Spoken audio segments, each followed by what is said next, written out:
Ooh-wee. My ninjas. It's been a minute, y'all. Life has been lifing. I don't want to make this video too long because I can tend to ramble, but I'm glad to be back making some videos. I plan to be more consistent going forward. I have a list of ideas that I want to share with you guys. But this video is going to be pretty self-explanatory, and it's called Question Everything. Yes, even the things that I'm saying right now in this video, like question everything. So a little bit of when I say question everything, what I really mean is fact check everything. And quick story on me. I am currently 28 years old.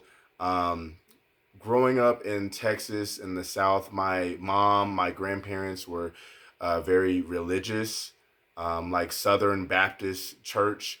Um, and even from a young age, I realized that at some point I realized that my beliefs were not my own. Um, Essentially, everything that I had believed, everything that I felt was basically because that's what my mama did. That's what my grandparents did. That's what everybody around me did. But I was just always a kind of introspective kid and would think about that every now and then. Like, do I really believe in what I believe, or is this just me going through emotions because this is what I'm supposed to do? And when you're in your parents' household, that's a bit of a different ball game. You kind of have to just kind of roll with it for the most part. But it wasn't until like maybe last year that this thought came to me again when I was reading the book Thinking in Bets by Annie Duke. And great book, shameless plug. That is a fantastic book. Actually, out of a list of really good books that I have read recently, that's one of my the most impactful books I'll say that I read. Like, it really immediately changed the way I started thinking and carrying myself. But when she said that most of the information that everybody knows and believes is from something that they heard from someone else, and they've never fact checked it, and the people that told them never fact checked it. So essentially, a lot of people's beliefs is like from a messed up game of telephone. I was like, huh. And it just made me start thinking. So a couple of examples of this is like I've always heard that, like, if you chew and swallow gum, that'll like stay in your stomach for 5 to 7 years. I'm sure a lot of y'all have heard that as well. A quick Google search will debunk that. It actually stays in your stomach like maybe 3 to 4 days. Also, what's another one? If you go outside and your hair is wet and it's like cold outside, that you'll catch a cold. Also false. The cold is a virus. So you're not just gonna automatically get a virus just because of your temperature being different and your hair being wet. Um, we use 10% of our brains.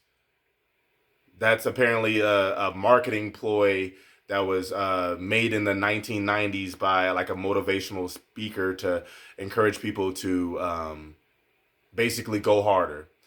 And one of my favorites, especially being raised in the church, is money is the root of all evil. And that's funny because a lot of people who believe that, because they believe that and they truly believe it, they will almost self sabotage and like put themselves in situations to not be abundant and wealthy when actually the Bible talks a lot about wealth. And we'll get more into some biblical stuff later because I have a few topics I want to talk about. But 1 Timothy 18:16 says, "For the love of money is the root of all evil." That's very different than saying money itself, like money is the root of all evil. And I thought it was interesting because I was listening to my trading mentor, and he brought that up, and he was like, "Well, money is not evil when you're giving back to the community. Money is like if you're feeding a homeless person or giving back to the church, is not evil then. When you're paying your bills and you're taking care of your family, it's not evil then." And then just that whole mindset, I could really go off on a whole different conversation with just this alone, but like that whole mindset has really kept a lot of people messed up for a long time.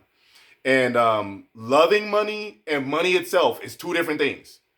I can have billions of dollars in my account right now and not love money. So, so I'm just saying.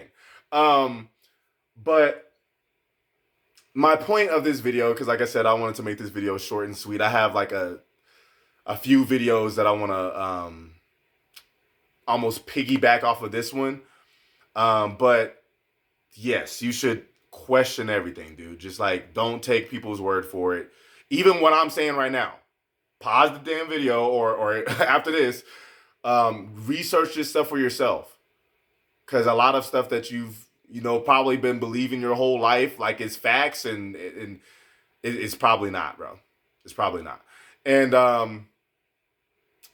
there's really more I want to talk about. I guess I'll say this last thing because it's about to be a whole like series. A series of videos, but another big belief, right, especially for Christians and people in the church specifically, is that man can only have one wife. Yes, only one man, one woman. That's it.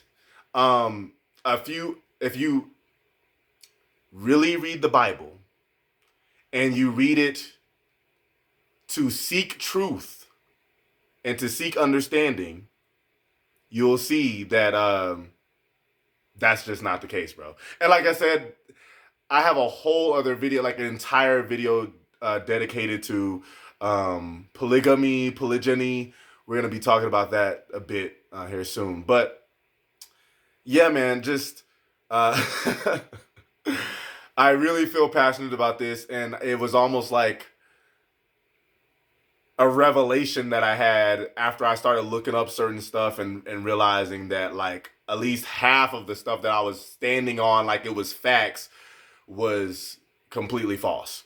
So thank y'all for watching the video. I hope that y'all are having a blessed day, and I'll see y'all on the next one.